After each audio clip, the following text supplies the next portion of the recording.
আল্লাহ তাওরাত নাজিল করেছেন, আল্লাহ জবুর নাজিল করেছেন, আল্লাহ ইনজিল নাজিল করেছেন।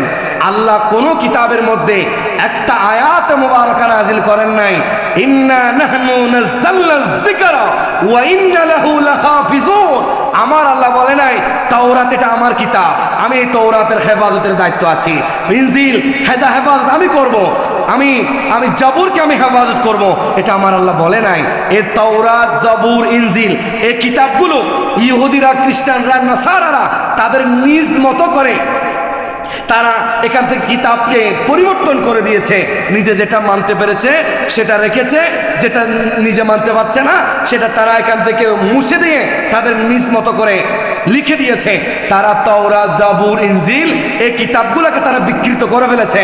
আমার আল্লাহ তাদের এই অবস্থা জানে। আমার আল্লাহ কোরআনে হাকিম নাজির করার শুরুতেই আমার আল্লাহ বলে দিচ্ছেন, ইয়া রাসূলুল্লাহ, ইয়া হাবিবাল্লাহ, এটা এমন একটা কিতাব, যালিকাল কিতাবুল্লাহ রাইবা ফি, এটা এমন একটা কিতাব যে কিতাবের মধ্যে কোনো সন্দেহ নাই, যে কিতাব পরিবর্তন করার কোনো সুযোগ নাই।